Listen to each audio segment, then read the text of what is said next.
Kyrie eleison. Olá, eu queria falar neste vídeo sobre um santo de cuja vida nós conhecemos muito pouco, mas que ele nos diz muito pelo momento em que ele se tornou santo e também por quem o declarou santo. É um santo que foi canonizado pelo próprio nosso Senhor Jesus Cristo e que o foi exatamente durante a paixão de nosso Senhor Jesus Cristo. Trata-se de São Dimas, o bom ladrão. Eu devo confessar que eu tenho uma simpatia muito grande por uma legião de santos, digamos assim, desconhecidos, cuja vida é muito pouco conhecida, né? Existe uma legião de santos da igreja, assim, né? Que sabemos muito pouco, mas o pouco que nós sabemos já diz muito. E esses santos nos deixam uma certa liberdade imaginativa, né? Para nós imaginarmos o que teria sido a vida desse santo a partir do pouco que a gente conhece, né? Eu me lembro aqui, por exemplo, de Santa Filomena, né? Que foi uma mártir do século III, cuja existência só foi descoberta no século XIX, né? E contou com a devoção imensa do Santo Poradares, né? Que inclusive construiu na igreja de Artes, construiu uma capela para Santa Filomena, né? Mas a paixão de nosso Senhor Jesus Cristo, além do exemplo maior que o nosso Redentor nos dá, ela encerra duas figuras que eu acho extremamente interessantes. Uma delas, além da figura de São Dimas, né, que é o Simão Cirineu, que carregou a cruz do Nosso Senhor, ou ajudou o nosso Redentor a carregá-la, né? Isto é uma ação que é muito cara a nós católicos, né? Essa imagem de carregar a cruz de Nosso Senhor é uma das coisas mais caras à fé católica, né?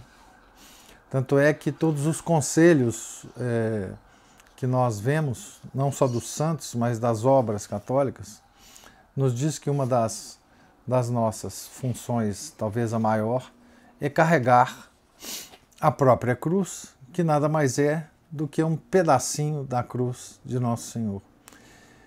E o Simão carregou a própria, ou ajudou a carregar a própria cruz, né? E a outra, também de Simão a gente sabe muito pouco.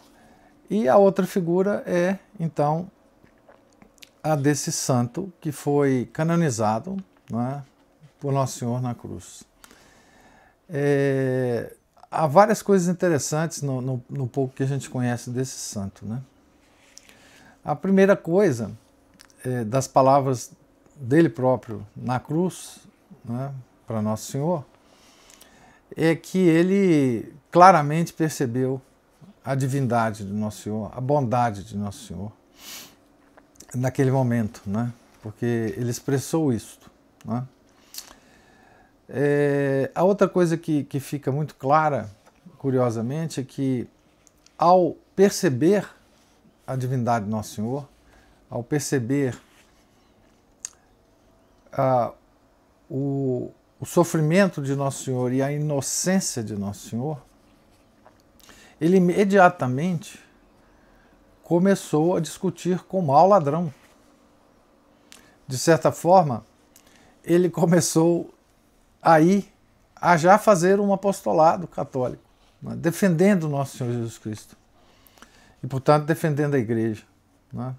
Ele já começou a ralhar com o mau ladrão. Né.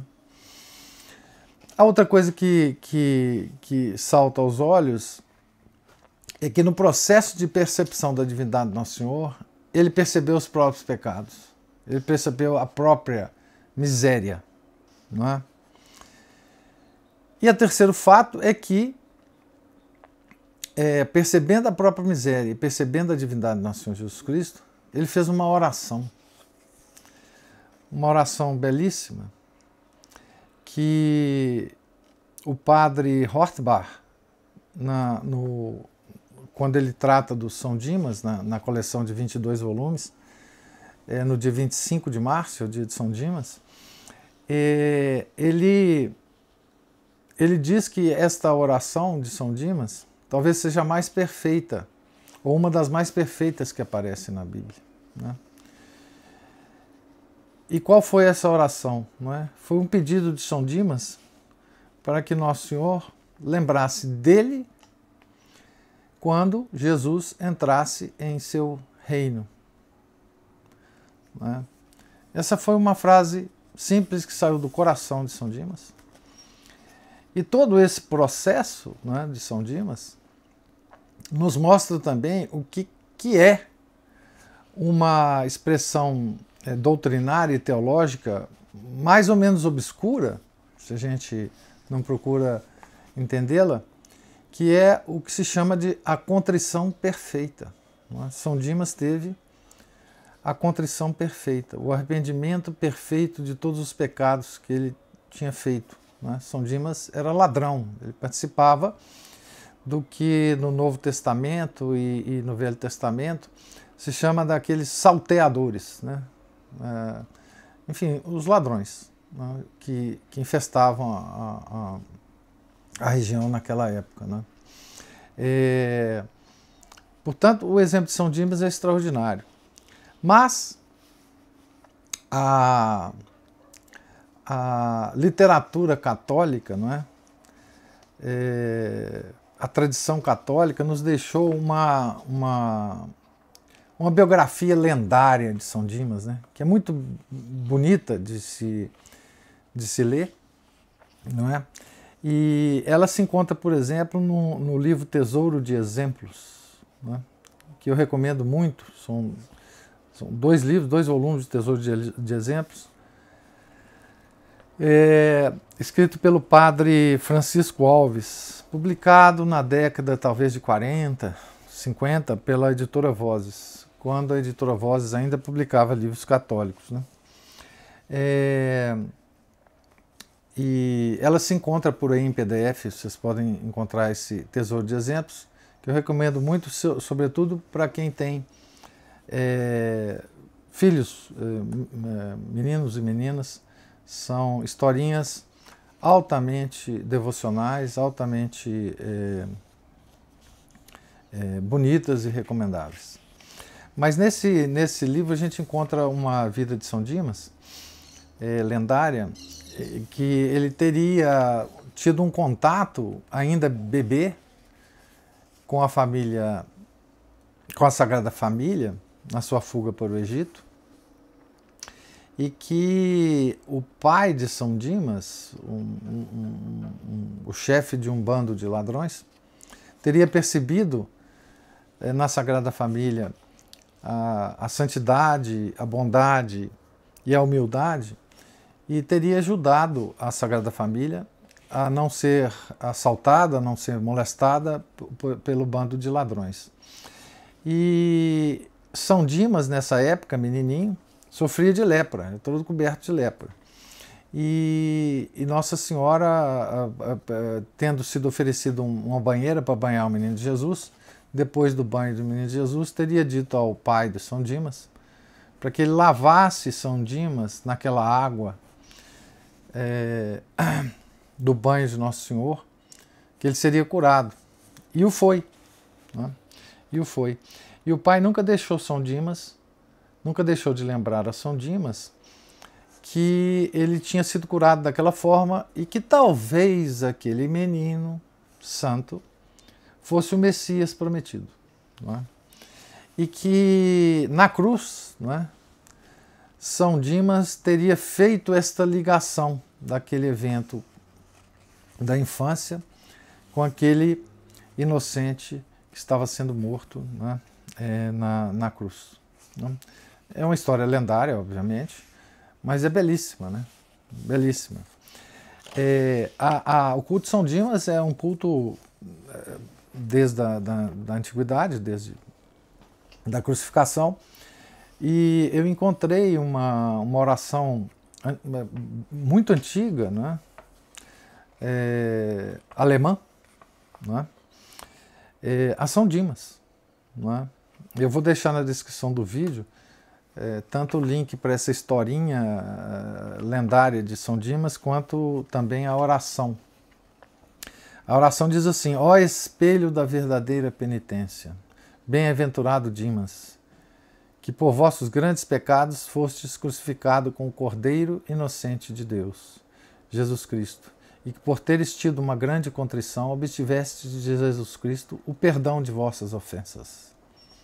Vos peço humildemente de me obter, de meu Redentor, a graça de escutar, na minha última hora, as palavras que Jesus Cristo, Senhor nosso, vos disseste.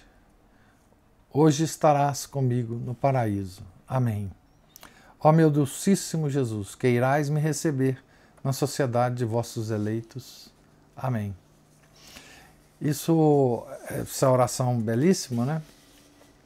Mostra a devoção a São Dimas.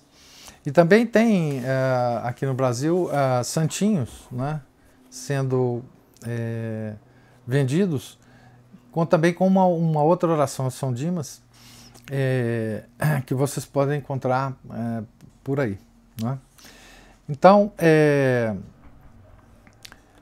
esse santo praticamente desconhecido nos é um exemplo fabuloso. Né? Quer dizer, no fundo, o que nós todos queremos é, no máximo da nossa vida, de pecados, de falhas, de defeitos, né? Ser como São Dimas. Né? Na nossa última hora, que nós tenhamos a contrição que São Dimas teve e que nós ouçamos, né, de Nosso Senhor Jesus Cristo as mesmas palavras que São Dimas ouviu. Então, São Dimas é o exemplo de todos nós, pecadores, de vida cheia de pecados, de vida cheia de defeitos, né? E que, pelo menos, nós reconheçamos na hora da nossa morte a divindade do nosso Senhor Jesus Cristo e que nós proclamemos essa divindade e que Jesus olhe por nós. É isso. Então, esta é uma pequena observação e notas a respeito desse santo que, lembro mais uma vez, talvez tenha sido um santo canonizado por nosso Senhor Jesus Cristo, porque ele é que falou que ia levá-lo para o céu. Canonizado por nosso Senhor Jesus Cristo, ainda em vida, não é isso? Ainda vivendo nessa terra e antes da ascensão. Então é isso. Salve Maria.